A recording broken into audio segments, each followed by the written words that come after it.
is that? Hey, what's up? Whoa, watch out!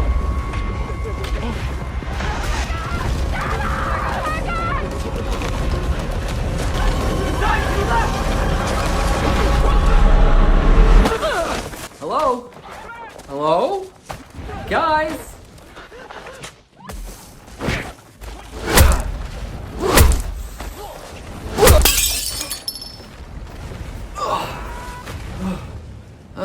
Seems I made a wrong turn somewhere. Here's the review.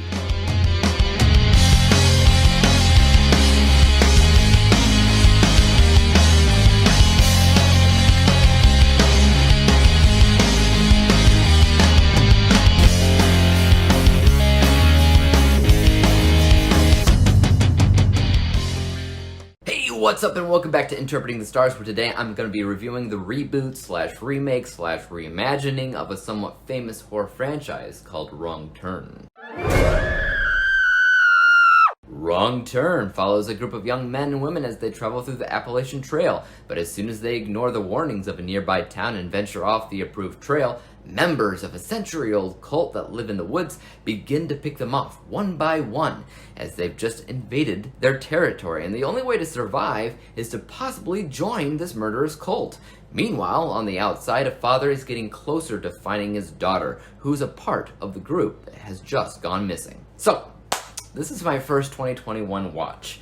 You know, I'm not intimately familiar with the original series, but I have seen one or two of them, so I get the general gist of what the series is all about, and that this horror film did what a few other horror remakes and sequels have done in the last few years, which is essentially rewrite legacy rules. Chucky did it in Child's Play remake by turning a possessed doll series inside out and removing the possessed doll element from it. The Boy did it by putting the possessed doll element into a series that was not originally a possessed doll series. So there's a few other examples, but Wrong Turn did it by taking the inbred cannibals out of an inbred cannibal franchise and replacing them with a centuries-old cult that lives in the woods. I'm not sure why horror franchises do this, as they're essentially ripping out the very soul of what made those films so unique in the first place, and hoping that this change will be fresh enough to start again. I'm all for creative liberties, but this strategy just kind of seems a little bit too bold for me. I mean, where do we draw the line when it comes down to calling this movie a remake? Is it still Wrong Turn, or is it now something else?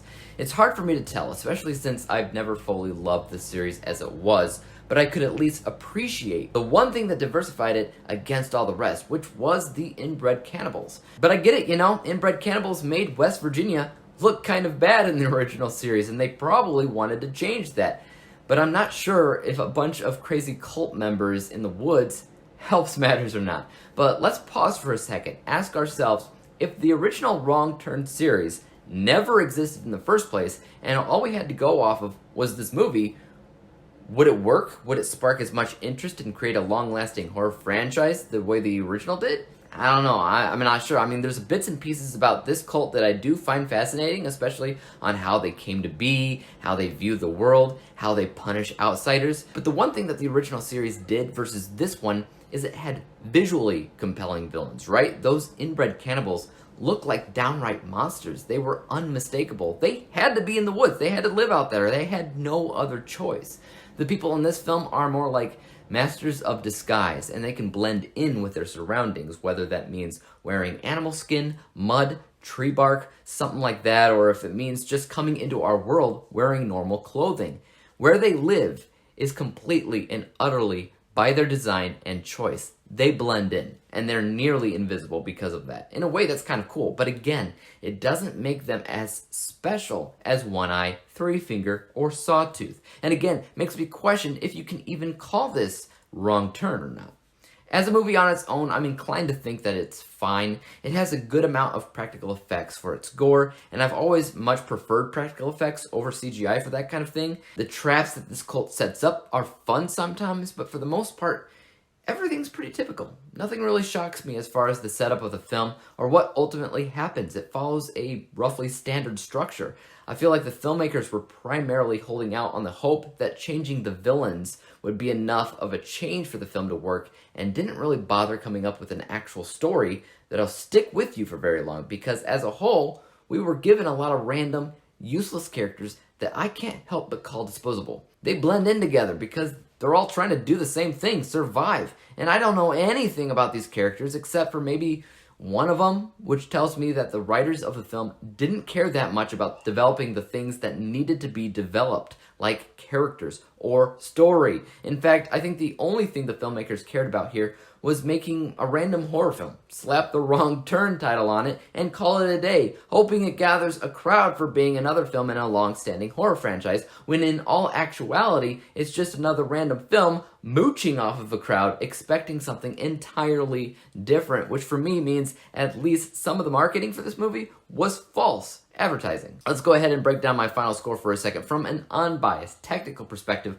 Like I said, most of what happens in this movie is relatively business as usual. I did very much like the use of practical effects, but nothing else really stood out to me as good per se. A lot of it was just right down the middle, which means pretty forgettable. This score is 62%. My bias score, or how I felt about the film as a whole, again, right down the middle. Every year, the first film that I see that was released in the year is usually something that leaves a little bit to be desired, and the same goes here. I didn't love this movie. I didn't think it was necessarily garbage. It's nothing special. That's why my bias score is 60%. And that means when we average out the two scores together, we come to the final rating of 61%. 61 out of 100 possible stars, or a D letter grade.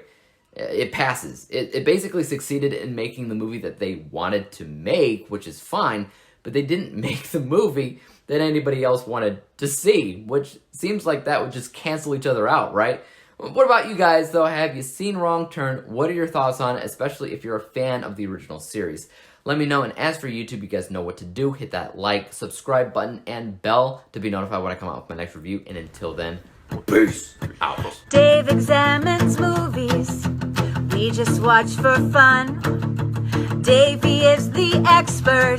He is the #1 critic that I go to when I need a movie pick. Thanks for joining up with us. We think